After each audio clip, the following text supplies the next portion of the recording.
읽은 우리 본문의 말씀으로 하나님의 비밀 병기, 의의 호심경에 대해서 여러분과 함께 나누도록 하겠습니다. 사도 바울은 악한 영들과의 영적 전쟁에서 승리하기 위해서 하나님의 전신 갑주를 입으라 그렇게 명하면서 하나님의 비밀 병기 6가지에 대해서 우리에게 소개하였습니다. 이와 같은 것들이죠. 진리의 허리띠, 의의 호심경, 평안의 복음으로 준비된 신, 믿음의 방패, 구원의 투구, 성령의 검이 바로 그것입니다. 여러분, 이처럼 사도 바울은 에베소서에서 하나님의 비밀 병기 6가지를 소개했는데, 여러분, 이 6가지 하나님의 비밀 병기 중에서 사도 바울이 특별히 중요하게 생각했던 2가지 비밀 병기를 데살로니가 전서에서 또다시 소개하고 있는 것을 볼 수가 있습니다. 데살로니가 전서 5장 6절에서 8절의 말씀을 보면 이런 기록이 있습니다. 그러므로 우리는 다른 이들과 같이 자지 말고 오직 깨어 정신을 차릴지라. 자는 자는 밤에 자고 취하는 자들은 밤에 취하되 우리는 낮에 속하였으니 정신을 차리고 믿음과 사랑에 호심경을 붙이고 구원의 소망에 투구를 쓰자라고 말씀하고 있는 것을 확인할 수가 있습니다. 여러분, 2가지를 언급하고 있지요. 호심경과 투구인데 바로 사람의 심장을 보호하는 호심경과 사람의 머리를 지키는 투구를 또다시 언급하고 있는 것을 볼 수가 있습니다. 여러분, 사람의 몸 전체가 모두 다 중요하지만 여러분, 특별히 심장, 머리는 더더욱 중요하지 않습니까? 여러분, 팔과 다리는 혹 다친다 할지라도 생명에 크게 지장은 없지만은 만약에 심장이 손상을 입고 머리를 치명적으로 다치게 되면 여러분, 그것은 아주 위험한 지경에 속히 이르게 되기 때문입니다. 여러분, 이처럼 영적 전쟁에서도 특별히 중요한 것, 정말 중요한 것은 심장, 즉 우리의 마음을 지키고 머리, 즉 우리의 생각을 지켜내는 것이 중요하다라는 사실을 사도 바울은 우리에게 말하고 싶었던 것입니다. 왜냐하면 마귀의 공격은 언제나 우리의 마음과 생각을 중점적으로 공격하기 때문임을 알고 있기 때문입니다. 미움과 다툼, 시기, 질투, 오해, 섭섭함으로 우리의 마음을 공격하기도 하고 낙심과 절망, 두려움과 불안, 열등감과 우월감 등으로 끊임없이 우리의 생각을 공격하는 것이 바로 악한 사탄의 공격 지점이기 때문입니다. 여러분, 이와 같은 마귀의 공격으로부터 우리의 마음을 지키고 우리의 생각을 잘 지켜내지 못하면은 우리가 결단코 영적 전쟁에서 승리할 수 없다라는 것을 바울은 잘 알고 있었던 것이죠. 여러분, 그렇다면 우리는 어떻게 해야 된단 말입니까? 오늘 여러분과 함께 그리스도인들의 마음과 감정을 보호하고 지키는 의의 호심경에 대해서 우리가 살펴보고자 합니다. 여러분, 우리 오늘 본문의 말씀 한번 보시겠습니까? 14절 말씀을 한번 다시 보시기 바랍니다. 그런즉 진리로 너희 허리띠를 띠고 의의 호심경을 붙이고 라고 말씀하고 있습니다. 여러분, 우리가 예전에 사용하였던 개역 한글 성경에서는 의의 호심경이라고 하는 표현 대신에 의의 흉배라고 하는 표현을 사용하였는데 같은 의미라고 할 수가 있죠. 여러분, 호심경이라고 하는 것은 한자어입니다. 보호할 호자와 마음, 심장을 뜻하는 심자, 그리고 겨울 경자가 합쳐져서 하나의 단어가 이루어지게 되었는데, 여러분, 문자 그대로 해석을 한다면은 심장을 보호하는 거울, 여러분, 이렇게 말씀드릴 수가 있겠습니다. 여러분, 옛날 로마 사람들이 사용했던 거울은 여러분, 오늘날처럼 우리가 사용하고 있는 이 유리로 만든 거울이 아니라 여러분, 청동 구리로 만든 거울이지 않습니까? 여러분, 그래서 호심경이라는 것은 전쟁에 출전하는 전사들이 가슴과 복부를 보호하기 위해서 적의 날카로운 칼과 창, 어디선가부터 날아들어오는 화살로부터 가슴과 복부를 보호하기 위해서 청동구리로 만든 갑옷이라고 할 수가 있겠고, 그래서 영어에서는 브레스트 플레이트라고 하는 단어를 쓰고 있습니다. 방탄조끼 정도로 여러분 생각하시면 될 것 같습니다. 여러분, 고대 사람들은 사람의 몸을 이루는 여러 기관들 중에서 심장을 포함해서 오장 육부에 사람의 마음과 감정이 자리 잡고 있다라고 그들은 믿고 있었습니다. 여러분, 사람들은 생각보다 무척이나 감정적인 존재이기 때문에 일단 그 사람의 감정과 기분이 상해 있으면 아무리 옳은 이야기, 맞는 말을 해도 잘 귀담아 들으려고 하지 않는 경향이 있습니다. 생각보다 대단히 감정적인 존재가 바로 우리 인간이죠. 여러분, 이와 같은 사실을 어느 누구보다도 잘 알고 있는 이 마귀 사탄이 사람을 공격할 때 사람의 합리적이고 논리적인 부분으로 접근하고 논리적이고 합리적인 부분을 공격하는 것이 아니라 그 사람의 마음과 감정을 먼저 건드려 놓습니다. 일단 마음이 상하게 되고 기분을 나쁘게 만들어 놓으면 그 다음부터는 고군분투할 필요도 없이 속전속결로 전쟁을 끝낼 수 있다라는 사실을 마귀 사탄은 수많은 경험들을 통해 잘 알고 있는 것이죠. 여러분, 그래서 사도 바울은 의의 호심경을 대단히 중요하게 여겼고, 의의 호심경을 가슴으로부터 복부까지 붙이라고 한 것은 악한 영들의 첫 번째 공격 타겟이 우리의 마음이라는 사실을 사도 바울 역시도 잘 알고 있었기 때문입니다. 여러분, 솔로몬은 잠언 4장 23절에 이런 고백을 했지요. 모든 지킬 만한 것 중에 더욱 내 마음을 지키라. 생명의 근원이 이에서 남이니라 라고 고백했지 않습니까? 여러분, 잠언 16장 32절에는 이런 고백도 하고 있는데 우리 같이 한번 읽어주시겠습니까? 노하기를 더디하는 자는 용사보다 낫고 자기의 마음을 다스리는 자는 성을 빼앗는 자보다 나으니라. 그렇습니다. 여러분, 솔로몬은 우리의 마음을 잘 지키는 것이 생명을 지키는 것만큼이나 너무너무 중요할 뿐만 아니라 우리의 마음을 잘 다스리는 것이 성을 빼앗는 것보다 낫다라고 이야기하고 있는 것이죠. 여러분, 그렇다면 어떻게 우리의 마음을 잘 지켜내고 우리의 마음을 잘 다스릴 수 있을까요? 여러분, 이와 같은 중요한 질문에 대해 사도 바울은 조금도 의심치 않고 의의 호심경이라고 우리에게 말하고 있는 것입니다. 여러분은 어떻습니까? 언제 마음이 상하십니까? 언제 상처를 쉽게 받고 섭섭한 마음을 가누지 못한 채 미움과 분노의 감정으로 밤을 새하얗게 지새곤 하십니까? 언제 그렇습니까? 여러분, 우리를 속상하게 하고 우리의 마음을 힘들게 하는 것은 언제나 대부분 우리 가까이에 있고 우리 가까운 사람에 의해서일 때가 많음을 우리는 잘 알고 있습니다.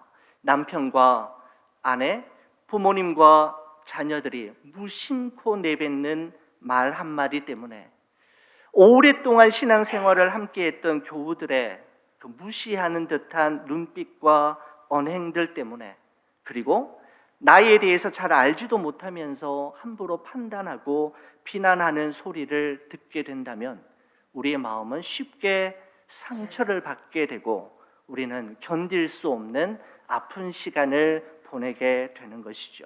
여러분, 사도 바울도 그랬던 것 같습니다. 참 기도도 많이 하고 영성의 사람이었고 성경도 그렇게 많이 기록할 만큼 하나님의 사람이었음에도 불구하고 그도 복음을 전하고 주의 길을 걸어가는 동안에 비난과 비판을 참으로 많이 받았던 것 같습니다. 여러분, 그래서 어느 날 이 사도 바울은 성령의 감동하심을 따라 고린도전서 4장의 3절과 4절에 다음과 같은 말을 우리에게 남기고 있습니다. 우리 이 말씀 저와 함께 같이 또 한번 읽어주시겠습니까? 너희에게나 다른 사람에게나 판단받는 것이 내게는 매우 작은 일이라. 나도 나를 판단하지 아니하노니 내가 자책할 아무것도 깨닫지 못하나 이로 말미암아 의롭다함을 얻지 못하노라. 다만 나를 심판하시리는 주시니라. 아멘. 그렇습니다. 이와 같은 고백을 우리에게 남기는 데에는 사도 바울도 나름대로의 이유가 있었을 것입니다. 저는 이 말씀을 묵상하고 또 읽으면서 우리의 삶을 평가하는 세 가지 시선이 있다라는 생각을 해보게 되었습니다. 첫 번째 시선은 다른 사람들의 시선, 다른 사람들의 평가라고 할 수가 있는 것이죠. 고린도전서 4장 3절의 말씀을 제가 다시 한번 읽어보겠습니다. 너희에게나 다른 사람에게나 판단받는 것이 내게는 매우 작은 일이라 라고 말씀하고 있습니다. 여러분, 우리가 다른 사람의 조언과 충고에 귀를 기울이고 다른 사람들로부터 좋은 평가와 인정을 받으며 사는 것은 너무너무 중요합니다. 여러분, 그러나 사도 바울은 그것이 매우 작은 일이다, 그렇게 중요한 것은 아니다 라고 이야기하고 있단 말입니다. 여러분, 사실 모든 사람들에게 좋은 사람이 되는 것은 불가능한 일일 뿐만 아니라 모든 사람에게 좋은 사람이 되기를 원하는 사람은 늘 타인의 시선을 의식하며 살기 때문에 결단코 그 삶이 행복하거나 진정한 기쁨과 자유를 만끽하며 살아갈 수는 없을 것입니다. 언제나 다른 사람의 그 부담스러운 눈빛이 자신의 삶을 죄어매는 옥새가 될 수가 있는 것이죠. 여러분, 그리고 사람들의 판단과 평가 역시 지극히 주관적일 때가 많지 않습니까? 내게 잘해주는 사람이 좋은 사람이고 다른 사람이 아무리 좋다고 해도 내게 못하면 나쁜 사람이 되는 것이죠. 주관적일 때가 훨씬 더 많습니다. 여러분, 그렇습니다. 나를 향한 다른 사람의 시선과 판단이 정말 유익하지만 항상 옳거나 결정적일 수는 없다라는 사실을 우리는 기억할 필요가 있는 것이죠. 여러분, 우리의 삶을 평가하는 두 번째 시선이 있는데 나 스스로의 평가와 시선이라고 할 수가 있습니다. 제가 다시 또 한번 읽어볼게요. 고린도전서 4장 3절에 보면 너희에게나 다른 사람에게나 판단받는 것이 내게는 매우 작은 일이라. 그 다음에 이렇게 되어 있습니다. 나도 나를 판단하지 아니하노니 라고 되어 있습니다. 나도 나를 판단하지 아니한다. 여러분, 이런 말이 있잖아요. 내가 하면 로맨스이고 남이 하면 스캔들이라고 하는 말처럼, 여러분, 사람은 자기 자신에 대해서는 한없이 너그러우면서도 다른 사람의 잘못과 실수에 대해서는 매우 엄격하고 너무 가혹하게 질책하는 경우가 많이 있습니다. 여러분, 또 사람들에게는 저마다의 자기 중심적인 편견이 있기 때문에 정직하게 자기 자신을 평가하거나 볼 수는 없는 것이죠. 여러분, 예수님께서 요한계시록에서 라오디게아 성도들에게 참 의미 있는 말씀을 하신 것을 확인할 수가 있습니다. 계시록 3장 17절에 보면 이렇게 되어 있죠. 네가 말하기를 나는 부자라 부요하여 부족한 것이 없다 하나 내 곤고한 것과 가련한 것과 가난한 것과 눈먼 것과 벌거벗은 것을 알지 못하는 도다라고 예수님께서 라오디게아 성도들에게 말씀하셨습니다. 다른 사람들의 눈에는 보이는데 우리만 보지 못하고 우리만 알지 못하는 나 자신의 모습이 있다라는 것이죠. 그렇기 때문에 내가 내 자신을 판단하고 결정하는 것은 그것 또한 옳지 못하다라고 하는 의미입니다. 여러분, 그러면서 사도 바울은 우리의 삶을 평가하는 진정한 세 번째 시선이 우리에게 있음을 이야기하면서 바로 그것은 하나님의 시선, 하나님의 평가이다라고 이야기합니다. 여러분, 그래서 고린도전서 4장 4절 마지막에 보면 이렇게 돼 있죠.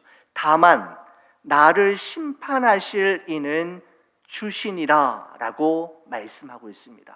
너희나 다른 사람들이나 심지어는 나 자신조차도 나를 평가할 수 없고, 즉 하나님의 평가와 시선만이 가장 옳고 가장 바르다라는 것을 말씀하고 있는 것이죠.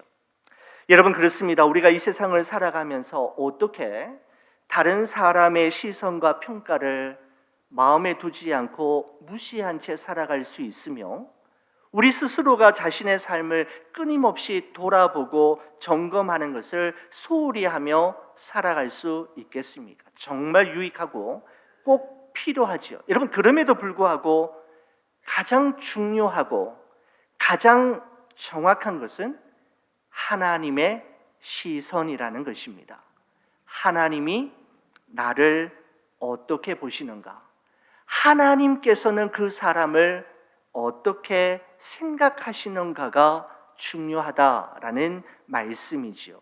하나님의 시선과 하나님의 평가를 항상 의식하며 살아갈 때 우리는 비로소 그리스도인다울 수 있고 그리스도인답게 우리에게 주어진 삶을 살아갈 수가 있는 것입니다.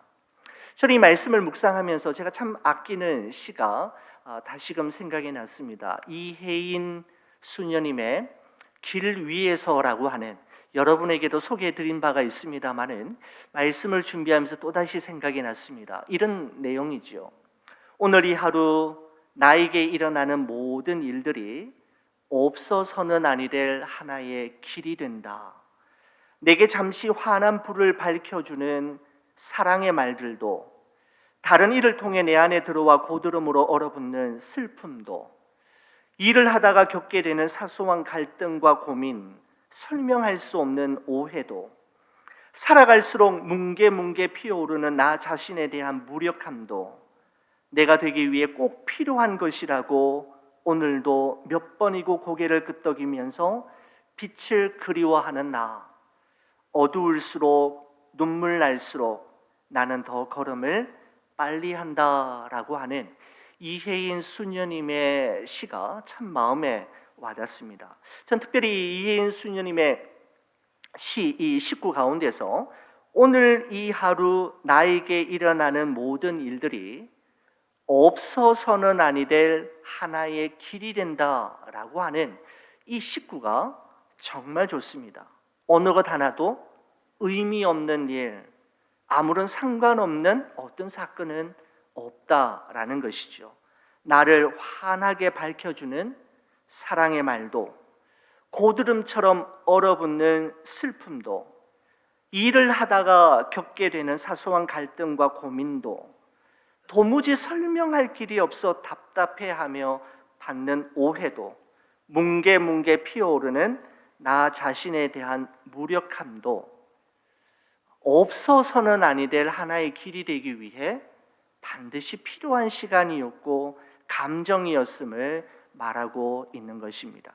하나님 안에서 다 의미가 있고 내가 가야 할 길이 어디인지를 말해주며 진정한 나 자신이 되기 위해 필요한 것이었음을 깨닫게 되는 그 순간이 있게 될 것이기에 너무 슬퍼하거나 낙심하지 말아라 라고 하는 의미가 이 시의 전체 속에 스며들어 있지 않나라는 생각을 해보게 됩니다. 여러분, 그렇습니다. 나에게 어떤 일이, 무슨 일이 일어났는가라는 것, 그 사실 자체보다 더 중요한 것은 나에게 일어난 그 일에 대한 나의 해석과 나의 반응, 그리고 나의 입장이 중요한 것이죠. 바로 이를 위해서 하나님의 시선으로 바라보는 것, 그리고 하나님의 시선으로 내게 일어난 일들을 주목하고 해석하고 반응하고 나의 입장을 결정할 때 우리는 우리의 마음을 지켜낼 수 있다라는 사실을 사도 바울은 우리에게 말해주고 있는 것입니다. 여러분, 사람들은 다른 사람들로부터 받는 비판과 비난, 그리고 마귀 사탄의 공격과 정죄로부터 자신을 지키고 자신의 마음을 지켜내기 위해서 저마다의 호심경을 만드는데 우리는 그것을 의라고 말할 수가 있습니다. 여러분, 의에는 두 가지 종류가 있습니다. 첫 번째는 자기 의가 있습니다. self righteousness라고 할 수가 있죠. self righteousness, 자기 의입니다. 여러분, 사람들은 내가 너보다 낫다, 내가 꽤 괜찮은 사람이다라고 하는 것을 은연히 보여주기 위해 노력하는 존재가 바로 우리 인간입니다.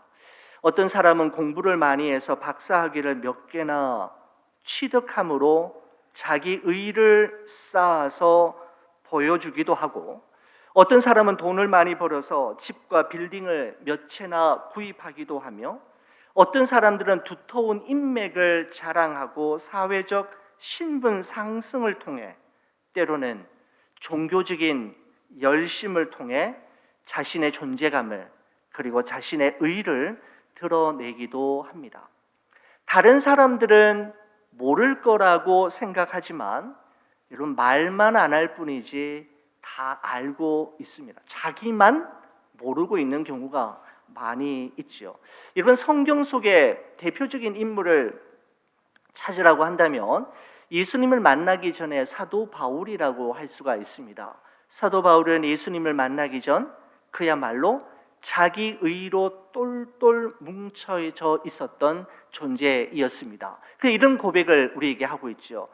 나는 8일 만에 할례를 받고 이스라엘 족속이요 베냐민 지파요 히브리인 중에 히브리인이요 율법으로는 바리새인이요 열심으로는 교회를 박해하고 율법의 의로는 흠이 없는 자로다라고 이야기하고 있습니다. 이것이 바로 사도 바울이 자기 자신을 위해 만든 호심경, 바로 자기 의의 호심경이라고 할 수가 있는 것이죠.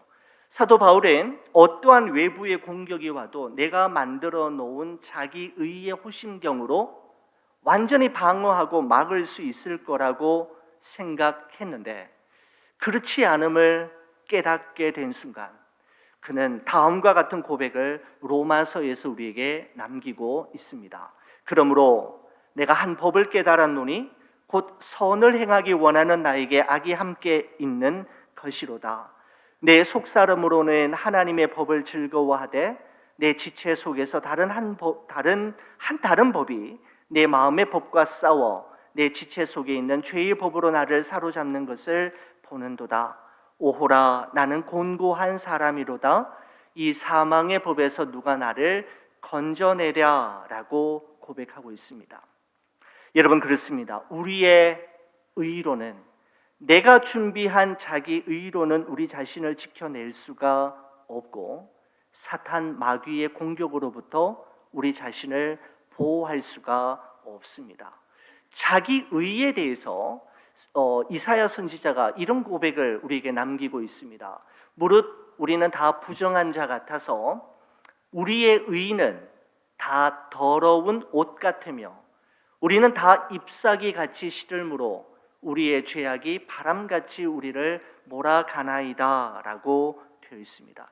그토록 자랑했던 자기 자신이 누구인지를 보여주고자 그토록 열심히 만들어 놓았던 자기 의가 성경은 뭐라고 말씀하시느냐 하면 더러운 옷과 같다라고 이야기합니다. 걸레라는 표현이 보다 적합한 표현이라고 할 수가 있는 것이죠. 우리가 우리 자신을 위해 만든 자기 의의 호심경은 더러운 옷과 같아서 결정적인 순간에 아무것도 제 기능을 발휘할 수 없다라는 사실을 사도 바울과 이사야 선지자는 우리에게 분명하게 말씀해 주고 있는 것입니다. 여러분, 그런데 성경에는 자기 의가 아닌 또 하나의 의가 있음을 우리에게 소개하고 있는데, 이로 로마서 3장에서 그 의가 무엇인지 우리가 발견할 수 있습니다. 이렇습니다. 이제는 율법 외에 하나님의 한 의가 나타났으니 율법과 선지자들에게 증거를 받은 것이라. 곧 예수 그리스도를 믿음으로 말미암아 모든 믿는 자에게 미치는 하나님의 의인이 차별이 없느니라 라고 말씀하고 있습니다.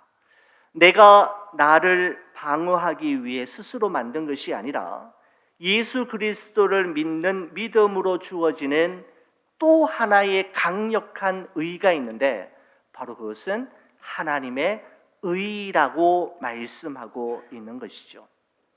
여러분, 그렇습니다. 나의 의, 자기 의로는 나의 구원을 이룰 수 없고, 사람의 비난과 비판, 그리고 사탄 마귀의 고소와 정죄로부터 우리의 마음을 지켜낼 수 없지만, 우리의 죄와 허물을 사하시고 십자가에 죽으시고 부활하신 예수 그리스도를 믿는 믿음으로 주어지게 되는 하나님의 의, the righteousness of God으로 말미암아 우리는 영적 전쟁에서 승리할 수 있고 우리의 마음을 지켜낼 수 있다라고 성경은 말씀하고 있는 것입니다. 여러분, 오늘 우리가 함께 보았던 에베소서 6장 14절에 기록된 여러분 이 의의 호심경이라는 것은 자기 의의 호심경을 말씀하는 것이 아니라 바로 하나님의 의에 기초한 호심경을 말하는 것이죠.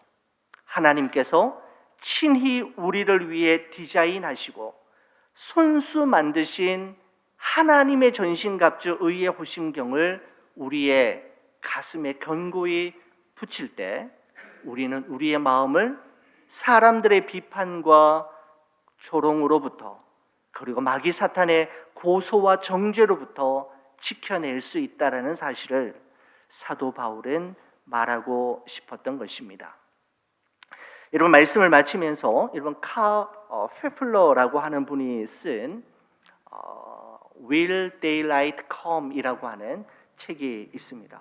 낮은 올 것인가 뭐 이렇게 해석할 수가 있겠는데요. 여러분, 이 책에 보면은 여름 방학을 맞이해서 셀리와 자니가 할아버지 할머니 집에 방문했을 때 있었던 이야기가 그 책 내용 가운데 기록이 되어 있습니다. 이번 남동생 자니가 새총을 가지고 재미있게 놀다가 할아버지 할머니의 뒷마당에 있는 오리를 향해서 장난으로 쏘았는데 그 새총에 이 오리가 맞고 그 자리에서 죽는 끔찍한 일이 일어나게 된 것입니다. 자니도 전혀 예상치 못했던 이런 일들로 인해서 많이 당황해하면서 어떻게 할 줄 몰라 하다가 장작 더미 속에 그 오리를 숨기고 덮어두는 것이죠.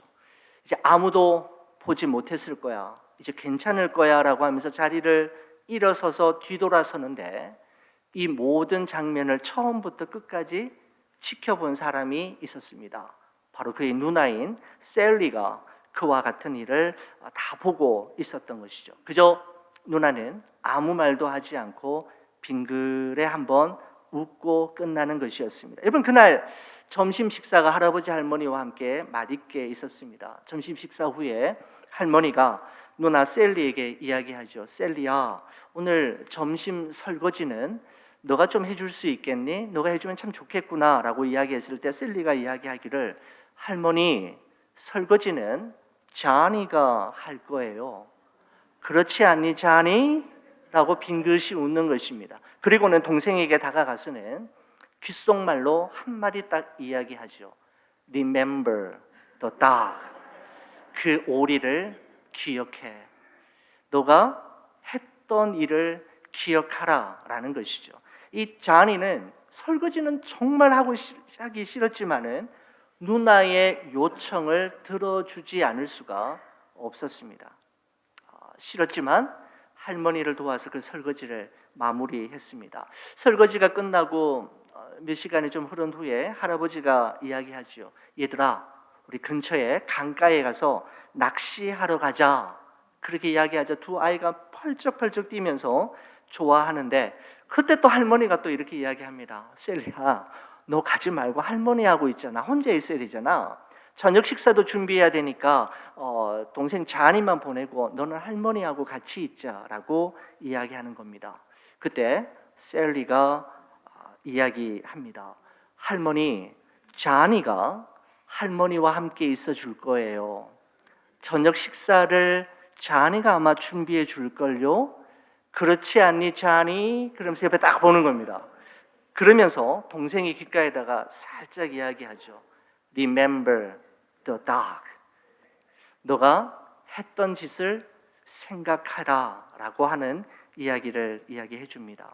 할아버지와 낚시하는 것이 너무너무 좋았지만 어쩔 수 없이 자니는 집에 남아서 할머니와 함께 시간을 보내어야 했고 할머니를 도와서 식사를 준비해야만 했습니다. 여러분, 이런 시간들이 자꾸 흐른 후에 더 이상 견딜 수 없었던 자니가 어느 날 할머니가 혼자 있는 방에 노크를 하며 들어가지요. 그리고 자신이 할머니가 그토록 아꼈던 그 오리를 자기가 놀다가 새총에 의해서 그 오리를 죽였다라고 하는 사실을 이야기하고 용서를 구합니다.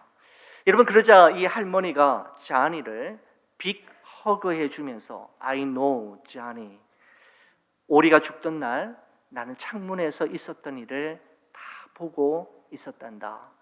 나는 너를 사랑하기 때문에 이미 다 너를 용서했지. 괜찮아 라고 이야기해 주면서 그 할머니 품 안에서 이 동생 자니가 완전히 회복되어지는 이야기가 그 책에 기록되어 있습니다.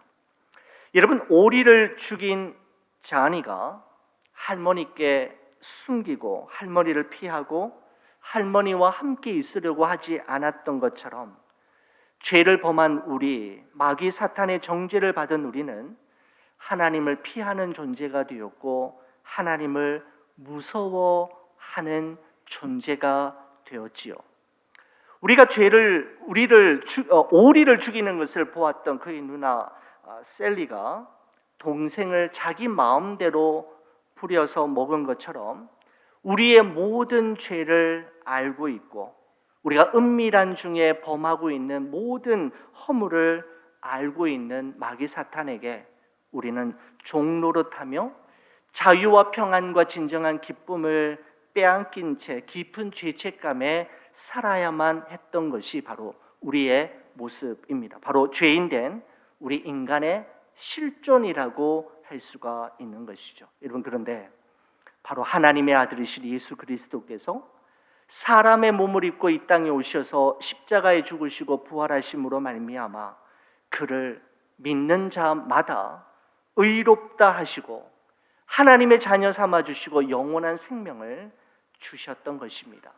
바로 하나님의 의가 우리에게 입혀짐으로 말미암아 우리는 진정한 그리스도인으로 살아갈 수 있게 되었고 마귀의 정죄와 비난의 화살에서도 뚫리지 않는 의의 흉배를 우리 가슴에 붙일 수 있게 되었던 것입니다. 사랑하는 우리 성도 여러분, 우리는 영적 전쟁을 치르고 있는 전시 중에 있습니다.